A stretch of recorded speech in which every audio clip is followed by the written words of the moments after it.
آدم علیہ السلام 960 سال زندہ رہے۔ ان کی کل عمر تو 1000 سال تھی، لیکن 40 سال کم کر دی گئی۔ سیدنا ابو ہریرہ رضی اللہ عنہ بیان کرتے ہیں کہ رسول اللہ صلی اللہ علیہ وسلم نے فرمایا، جب اللہ نے آدم علیہ السلام کو پیدا فرمایا تو ان کی پیٹھ پر ہاتھ پھیرا۔ اس طرح قیامت تک جتنے انسان پیدا ہونے والے تھے ان کی روحیں وجود میں آ گئیں۔ پھر ہر انسان کی آنکھوں کے درمیان ایک نور رکھ کر آدم علیہ السلام کے سامنے پیش کیا۔ انہوں نے پوچھا، یا اللہ یہ کون ہے؟ اللہ نے فرمایا، یہ تیری اولاد ہے۔ ان میں سے ایک کی پیشانی کی چمک آدم علیہ السلام کو بہت اچھی لگی۔ انہوں نے پوچھا، یا اللہ یہ کون ہے؟ جواب ملا، یہ تیری اولاد میں سے بہت دور جا کر ہیں، ان کا نام داؤد ہے۔ پوچھا، ان کی عمر کتنی ہے؟ فرمایا 60 سال۔ آدم علیہ السلام کہنے لگے، یا اللہ 40 سال میری عمر میں سے ان کی عمر میں شامل کر دے۔ اس سلسلے میں دوسری روایت یوں آئی ہے، جب آدم علیہ السلام کی روح قبض کرنے کے لیے فرشتہ آیا تو وہ کہنے لگے، میری عمر میں تو ابھی 40 سال باقی ہیں۔ اس وقت ان کی عمر 960 سال تھی۔ انبیاء اپنی عمر سے واقف ہوتے ہیں۔ فرشتے نے کہا، کیا آپ کو یاد نہیں آپ نے اپنی عمر کے 40 سال اپنی اولاد داؤد کو ہبہ کر دیے تھے؟ رسول اللہ صلی اللہ علیہ وسلم نے فرمایا، چونکہ آدم علیہ السلام نے انکار کیا تو ان کی اولاد بھی انکار کی عادی ہے۔ آدم علیہ السلام خود بھول گئے، ان کی اولاد بھی بھولتی ہے۔ آدم علیہ السلام نے خطا کی، ان کی اولاد بھی خطا کرتی ہے۔ حابیل کے قتل کے بعد اللہ تعالیٰ نے آدم اور حوا علیہم السلام کو اس کا نعم البدل عطا کیا۔ اس کا نام انہوں نے شیس رکھا۔ شیس کا مطلب ہے اللہ کا دیا ہوا تحفہ۔ حابیل کے قتل پر آدم اور حوا علیہم السلام دونوں بہت غمگین ہوئے، اس لیے اللہ نے بدلے میں انہیں شیس علیہ السلام عطا فرمائے۔ سیدنا ابو ذر غفاری رضی اللہ عنہ سے مروی ایک صحیح حدیث میں ہے کہ رسول اللہ صلی اللہ علیہ وسلم نے فرمایا، اللہ تعالیٰ نے 104 صحیفے نازل فرمائے، ان میں سے 50 صحیفے شیس علیہ السلام پر نازل ہوئے۔ ان صحیفوں میں ایسے قوانین، اصول اور ضابطے تھے جن سے انسانیت کی زندگی منظم ہوتی ہے۔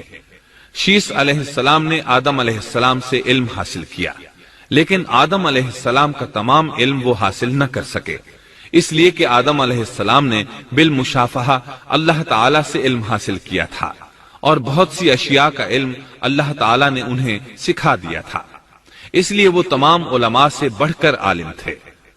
شیس علیہ السلام نے آدم علیہ السلام سے علوم سیکھ کر لوگوں کو سکھائے۔ لوگوں نے ان سے مختلف علوم، فنون اور پیشے سیکھے۔ انہیں شہروں میں رہنے سہنے کے بارے میں تعلیم دی، دن رات کے حسابات سے انہیں آگاہ کیا اور انہیں بتایا کہ کن اوقات میں وہ اللہ کی عبادت کریں اور عبادت کے طریقے انہیں سکھائے۔ احادیث میں اس کی وضاحت ملتی ہے۔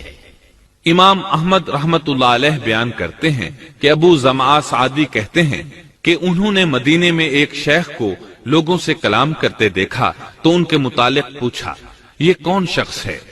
لوگوں نے بتایا کہ یہ ابی بن کعب رضی اللہ عنہ ہیں، بڑے صحابہ میں ان کا شمار ہوتا ہے، تمام مسلمانوں سے بڑھ کر قرآن اور اس کی تفسیر کے عالم ہیں۔ ابو زمعہ فرماتے ہیں کہ ابی بن کعب رضی اللہ عنہ اس وقت یہ واقعہ بیان کر رہے تھے کہ جب آدم علیہ السلام کی وفات کا وقت قریب آیا تو انہوں نے اپنے بیٹوں سے فرمایا، میرا جنت کے پھل کھانے کو جی چاہتا ہے۔ جنت کے پھل دنیاوی پھلوں جیسے ہی ہوتے ہیں، سیب، انار، انگور، یہ سب جنت میں موجود تھے۔ جنت کے اور دنیا کے پھلوں میں فرق یہ ہے کہ دنیاوی پھل بدبودار ہو جاتے ہیں، جبکہ جنتی پھل کبھی بدبودار نہیں ہوتے۔ اسی طرح دنیاوی پھلوں کا ذائقہ عارضی ہوتا ہے، جبکہ جنتی پھلوں کا ذائقہ ہمیشہ برقرار رہتا ہے۔ اس لیے آدم علیہ السلام نے چاہا کہ وہ جنت کے پھل کھائیں، چنانچہ ان کے بیٹے تلاش میں نکل گئے۔ انہوں نے اپنے ساتھ کلہاڑے، کدالیں اور ٹوکریاں لے لی۔ راستے میں انہیں فرشتے ملے، ان کے پاس آدم علیہ السلام کا کفن اور خوشبو وغیرہ تھی۔ انہوں نے پوچھا، آدم کے بیٹو کس چیز کی تلاش میں ہو، کہاں جا رہے ہو؟ انہوں نے جواب میں کہا، ہمارے والد مریض ہیں، انہیں جنت کے پھلوں کی خواہش ہے۔ فرشتے ان کے سامنے انسانی شکل میں آئے تھے. ان کی بات سن کر بولے واپس جاؤ, تمہارے والد فوت ہونے کے قریب ہیں. اب ان میں اتنی طاقت نہیں رہی کہ پھل کھا سکیں. جب فرشتے آدم علیہ السلام کی روح قبض کرنے کے لیے آئے تو حوا علیہ السلام نے انہیں پہچان لیا. وہ بلند آواز سے آدم علیہ السلام کو پکارنے لگی. ان کے ساتھ چمڑ گئیں. آدم علیہ السلام بولے مجھ سے الگ ہو جاؤ, پہلے بھی مجھے تمہاری وجہ سے مصیبت پہنچی تھی. میرے اور میرے رب کے فرشتوں کے درمیان سے ہٹ جاؤ.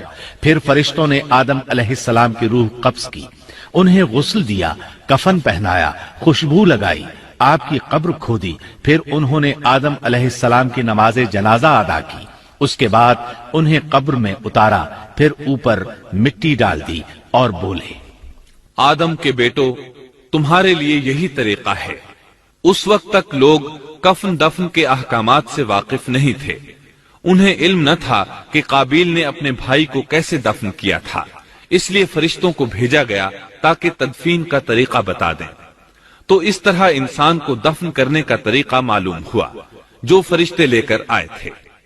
آدم علیہ السلام نے اپنی 960 سال کی مکمل زندگی میں سوائے اس درخت کا پھل کھانے کے اور کوئی خطا نہیں کی. آپ کی وفات کے 1 سال بعد حوا علیہ السلام بھی وفات پا گئیں. یہ تھا ہمارے باپ سیدنا آدم علیہ السلام کا اسوہ اور سیرت طیبہ کا حال.